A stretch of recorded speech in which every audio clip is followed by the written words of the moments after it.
நியாயாதிபதிகளின் புத்தகம் 3ஆம் அதிகாரம். கானான் தேசத்தில் நடந்த சகல யுத்தங்களையும் அறியாதிருந்த இஸ்ரவேலராகிய அனைவரையும் சோதிப்பதற்காகவும் இஸ்ரவேல் புத்திரரின் சந்ததியாரும் அதற்கு முன் யுத்தம் செய்ய அறியாதிருந்தவர்களும் அவைகளை அறியும்படி பழக்குவிப்பதற்காகவும் கர்த்தர் விட்டு வைத்த ஜாதிகள் யாரென்றால், பெலிஸ்தியரின் 5 அதிபதிகளும் சகல கானானியரும் சீதோனியரும் பாகால் ஏர்மோன் துவக்கி ஆமாத்திற்குள் பிரவேசிக்கும் வரைக்கும் லீபனோனின் மலைகளிலே குடியிருக்கிற ஏவியருமே. கர்த்தர் மோசேயை கொண்டு தங்கள் பிதாக்களுக்கு விதித்த கற்பனைகளுக்கும் இஸ்ரவேலர் கீழ்ப்படிவார்களோ என்று அறியும்படி இஸ்ரவேலரை அவர்களாலே சோதிப்பதற்காக அவர்கள் விடப்பட்டிருந்தார்கள். இப்படி இஸ்ரவேல் புத்திரர் கானானியர், ஏத்தியர், ஏமோரியர், பெரிசியர், ஏவியர், எபூசியர் ஆகிய இவர்களின் நடுவே குடியிருந்து அவர்களுடைய குமாரத்திகளை விவாகம் பண்ணி தங்களுடைய குமாரத்திகளை அவர்கள் குமாரருக்கு கொடுத்து அவர்கள் தேவர்களை சேவித்தார்கள். இப்படி இஸ்ரவேல் புத்திரர் கர்த்தரின் பார்வைக்கு பொல்லாப்பானதை செய்து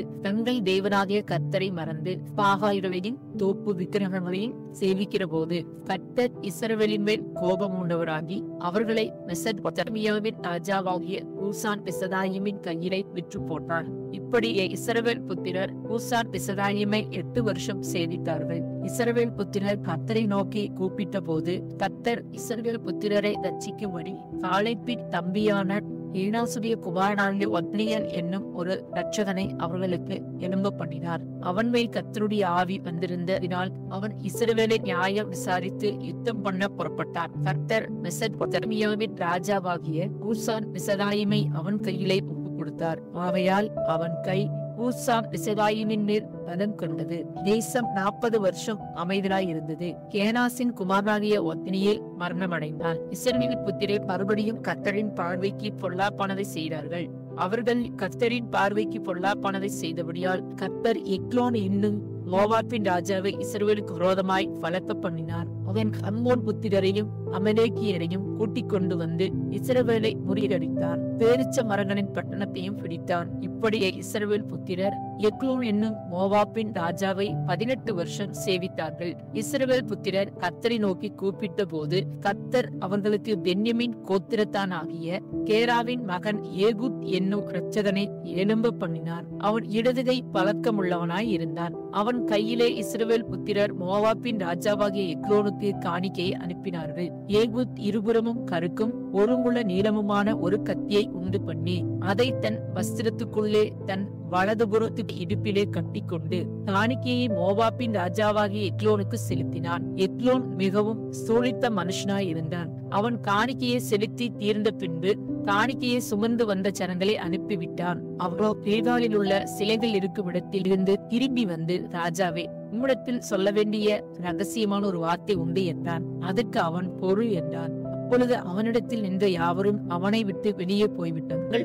ஏகூத் அவன் கிட்டே போனான். அவரோ தனக்கு தனிப்புற இருந்த குளிர்ச்சியான அறை வீட்டில் உட்கார்ந்திருந்தான். அப்பொழுது ஏகூத், உம்மிடத்தில் சொல்ல வேண்டிய தெய்வ வாக்கு எனக்கு உண்டு என்றான். அவன் தன் ஆசனத்திலிருந்து எழுந்திருந்தான். உடனே ஏகூத் தன் இடது கையை நீட்டி தன் வலதுபுறத்து இடுப்பிலே கட்டியிருந்த கத்தியை உருவி அதை அவன் வயிற்றுக்குள் பாய்ச்சினான். அளவோடு கூட கைப்பிடியும் உள்ளே புகுந்தது. அவனுடைய வயிற்றுக்குள் போன கத்தியை இவன் இழுக்க கூடாதபடி இன்னும் அனதை சுற்றி கொண்டடைத்தது. அது பின்புறத்திலே புறப்பட்டது. ஏகூத் புறப்பட்டு அறை வீட்டின் கதவை சாத்தி பூட்டி போட்டு கொலுகூடத்தின் வழியாய் போய்விட்டான். அவன் போன பின்பு ஊழியக்காரர் வந்து பார்த்தார்கள். இதோ அறை வீட்டின் கதவு பூட்டி இருந்தது. ஆகையால் அவர் அந்த குளிர்ச்சியான அறையிலே நல ஜனாதிபதிக்கும் என்றார்கள். அவர்கள் சலித்து போக மட்டும் காத்திருந்தார்கள். அவன் அறை வீட்டின் கதவை திறக்கவில்லை. ஆகையால் ஒரு திறவுகோலை எடுத்து திறந்தார். இதோ அவர்கள் ஆண்டவன் தரையிலே செத்து கிடந்தார். அவர்கள் தாமதித்துக் கொண்டிருந்த போது ஏகூத் ஓடி போய் சிலைகளுள்ள இடத்தை கடந்து சேயிராத்தை சேர்ந்து தப்பினான். அங்கே வந்தபோது எப்பிராயிம் மலையில் எக்காலம் ஓதினான். அப்பொழுது இஸ்ரவேல் புத்திரர் அவனோடே கூட மலையிலிருந்து இறங்கினார்கள். அவன் அவர்களுக்கு முன்பாக நடந்து, என்னை பின்தொடர்ந்து வாருங்கள், கர்த்தர் உங்கள் பகைஞராகிய மோவாபியரை நீங்கள் கைகளில் கொடுத்தார் என்றான். அவனை பின்தொடர்ந்து போய் மோவாப்புக்கு எதிரான யோர்தானின் துறைகளை பிடித்து ஒருவரையும் கடந்து போக ஒட்டாமல் அக்காலத்திலே மோவாபியரை ஏறக்குறைய 10,000 பேரை வெட்டினார்கள். அவர்களிலும் புஷ்டியுள்ளவர்களும் பராக்கிரமசாலிகளுமாய் இருந்தார்கள். அவர்களில் ஒருவனும் தப்பவில்லை. இப்படியே அந்நாளிலே மோவாப் இஸ்ரவேலுடைய கையின் கீழ் தாழ்த்தப்பட்டது. அதனாலே தேசம் 80 வருஷம் அமைதலாய் இருந்தது. அவனுக்கு பிற்பாடு ஆனாத்தின் குமாரன் சம்கார் எழும்பினான். அவன் பெலிஸ்தரில் 600 பேரை ஒரு தாற்று கோலால் முறிய அடித்தான். அவனும் இஸ்ரவேலை ரட்சித்தான் என்பதே. ஆமென்.